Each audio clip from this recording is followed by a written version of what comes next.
Viewers, एक बहुत ही बड़ी खबर हमारे सामने आई है और वो खबर ये है कि यूरोपियन यूनियन चाहती है कि इंडिया उनको विंटर डीजल ज़्यादा से ज़्यादा एक्सपोर्ट करे। अगर मैं विंटर डीजल की बात करूँ तो एशिया में सिर्फ 2 ही ऐसी कंट्रीज़ है, एक इंडिया और एक कोरिया, जो कि विंटर डीजल बनाते हैं। और पाकिस्तान जिंदाबाद, दिल दिल पाकिस्तान, बस हम मैच जीत जाएंगे। आप दावा कर रहे हो, दुआ नहीं कर रहे हो।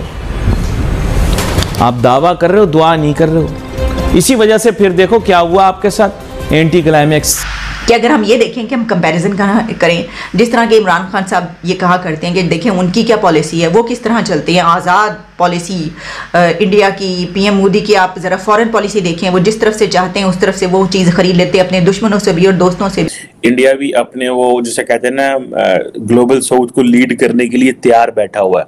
This is what things are not being understood in Pakistan. ठीक है जी, ये वो कौम जो 75 साल में एक सीधी सड़क ना बना सकी, पाकिस्तान के बारे में बात कर, जिनको आज तक अपना कचरा कैसे खपाना है उसका तरीका नहीं इनको पता, हर जगह कचरा फेंकते हैं। जहां बूंद बूंद के पीछे तरसने वाली कौम 5 दरियाओं का डिस्को डांस सुबह शाम करती है, वो ये कहते हैं कि नजरियात इंसानी जान से ज्यादा बड़े।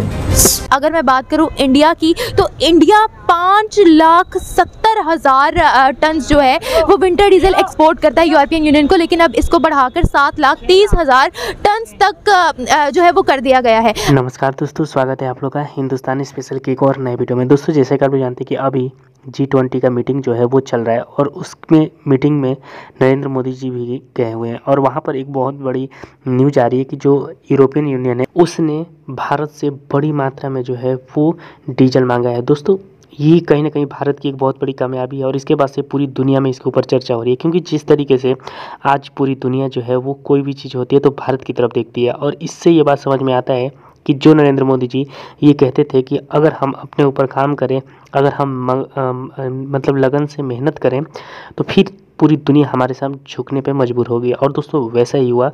आज पूरी दुनिया, अमेरिका ऐसा सुपर पावर देश, चाइना ऐसा सुपर पावर देश जो है वो भी आज भारत की तरफ देखते हैं, क्योंकि उनको पता है कि भारत के साथ रहे बिना वो सुपर पावर नहीं बन सकते और इसीलिए अमेरिका भी ये बात जानता है। दोस्तों आपने देखा ही होगा कि जो G20 का जो फर्स्ट मीटिंग था जिसमें कि नरेंद्र मोदी जी गए, वहाँ पे खुद बाइडेन ने, बड़े बड़े जो देश के प्रधानमंत्री, राष्ट्रपति हैं, वो आकर खुद नरेंद्र मोदी से मिलने के लिए इच्छुक थे और वो चाहते थे कैसे भी करके मोदी जी से मुलाकात हो जाती। ये कहीं ना कहीं हमारे देश के लिए भी बहुत अच्छी बात होने वाली है। तो दोस्तों चलिए वीडियो में चलते हैं, देखते हैं कि पाकिस्तानी मीडिया इस पर और क्या बात कर रही है। सब एक छोटी सी बात यहाँ ऐड कर दूं, आपने कहा कि आपकी डायरेक्शन क्या है। मोदी साहब G20 में बैठ के दुनिया की ग्लोबल लीडरशिप के साथ बैठ के दुनिया का एजेंडा सेट कर रहे हैं। और मैं देख रहा था कि वज़ीर आज़म चाइना गए थे, लेकिन चाइना जाने के बाद भी जब पाकिस्तान आए तो कुछ भी नहीं बताया कि वहां पे क्या हुआ। मैं यहाँ डिप्लोमेटिक कम्युनिटी में घूमता रहता हूँ, आज भी एक फंक्शन में था, वहां पे सारे पूछ रहे थे कि ये चीन में क्या बातें हुई, क्या हुआ, कुछ समझ नहीं आ रही, क्या पैसे मिले नहीं मिले, चीन आपके साथ किस तरह चीजें कर रहा है, आपने मीडिया को क्यों नहीं बताया। हम एक तरफ ट्रांसपेरेंसी कोई नहीं है, दूसरी तरफ देखें वो किस तरह, जो आप बता रहे थे कि एप्पल का जो है वो मैन्युफैक्चरिंग भी हो रही है और वो दुनिया के साथ वो जो है वो कर रहे हैं। ये हम रास्ता तय कर पाएंगे, सेटल कर पाएंगे कि हम सिर्फ इसी तरह पॉलिटिकल अनसर्टेनिटी में घुसे रहेंगे और इसी में हमारा जो है ना अगले भी कुछ 70 साल गुजर जाएंगे। चीमा साहब, इसके जवाब में मेरा बल्कि सवाल होगा, क्या आपने पाकिस्तान को पाकिस्तान बनाया? जब पाकिस्तान ही नहीं बना तो चीजें किधर से बनेंगी? आपको आज तक यही नहीं पता कि आप मजहबी कंट्री हैं कि आप सेकुलर कंट्री हैं। कायदे आजम ने क्या कहा है, 2 नेशन थ्योरी पे आप डिवाइडेड हैं, हर चीज पे आप, मेरा मजहब, फौरन आप फ्लिप फ्लॉप कर देते हैं हर चीज के ऊपर। और अब यहां तक देखें कि मजहब को, अब तो खैर मजहब भी इन्होंने छीन लिया मौलवियों से। पहले तो TLP वाले, मेरा मकसद है, वो और मौलाना फजलुर रहमान समझते थे कि मजहब सिर्फ हमारी प्रॉपर्टी है।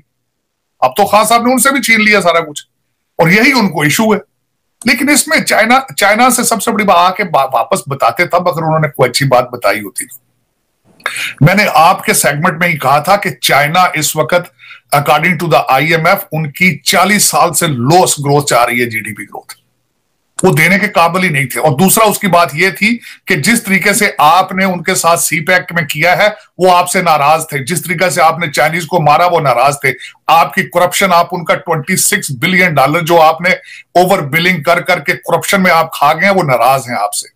ईरान का ये कहना है और ईरान ने बाकायदा स्ट्रेस किया है, सिर्फ कहानी कहा है, एक रिक्वेस्ट भी आप कह सकते हैं इंडिया से, कि ईरान इंडिया से ये कह रहा है कि हम चाहते हैं कि इंडिया हमसे ऑयल बाय करे, इंडिया हमसे तेल खरीदे। और उसने ये कहा कि क्योंकि हम चाहते हैं कि फिर उसके बदले में हम भी जो हमारी ज़रूरत है इंडिया से पूरी हो सकती है, हम उससे वो खरीदें।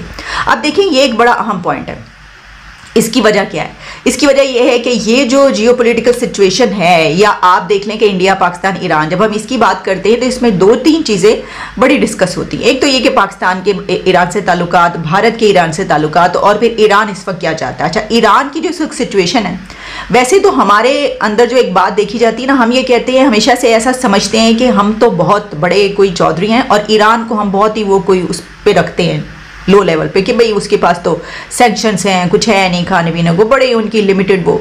लेकिन अगर आप ये देखें कि ईरान वो कंट्री है जिसके बारे में कहा जाता है कि उसने रशिया को ड्रोन्स फराहम किए, तो वो उसने अपनी टेक्नोलॉजी यहाँ तक पहुँचा ली, तो हम इस नज़र से नहीं देख सकते।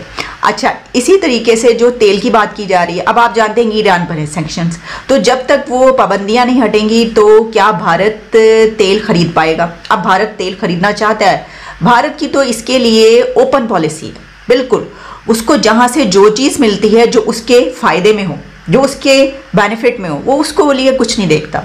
वो ये नहीं देखता कि उसको क्या कहा जा रहा है। जिस तरह हमने देखा इससे पहले पाबंदियाँ तो जनाब रशिया पर भी थी, उस वक्त क्या इंडिया ने ख़रीदा नहीं तेल? बहुत ज़्यादा तेल इंडिया ने रशिया से ख़रीदा, और वो उस वक्त ख़रीदा है जिस वक्त अमेरिका धमकियां लगा रहा था। अमेरिका ये कह रहा था कि रशिया से बाइकआउट किया जाए, जिस तरह की यूरोपीय यूनियन और इन सब ने किया। तो और उसी वक्त इंडिया रशिया से तेल खरीद रहा था और ख़रीदता रहा। तो वो जो बात की जा रही थी कि देखिए अब इसने ऐसा किया है तो अमेरिका की तरफ से अब सैंक्शंस लगाई जाएंगी, पाबंदियां, ऐसा कुछ नहीं हुआ। और दोस्तों, एक तरफ जहां पाकिस्तानी मीडिया जो है वो अपने ही कर्मों के बारे में बात कर रही है, और दूसरी तरफ पाकिस्तानी पब्लिक जो है वो इस न्यूज़ के आने के बाद शॉक्ड है। दोस्तों, शॉक्ड इसलिए भी है क्योंकि जब वो अपने देश पाकिस्तान की तरफ देखते हैं तो कोई भी मुल्क जो है वो उनकी तरफ नहीं देखता, और कहीं ना कहीं पाकिस्तानी जो है वो जब भी दुनिया में जाते हैं तो वो भीख मांगने के लिए जाते हैं।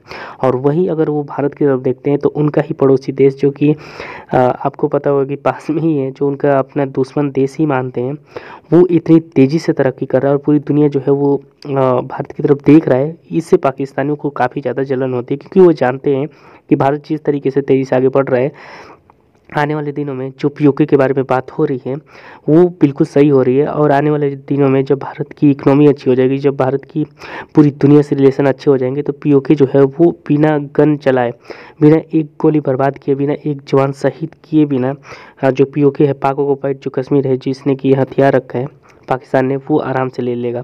और इसीलिए पाकिस्तानी मीडिया शॉक्ड होती है जब देखती है कि यूरोपियन यूनियन जैसा एक बड़ी संस्था या फिर जो सुपर पावर देश है वो भारत की तरफ देखते हैं जब उनको कुछ चाहिए होता है।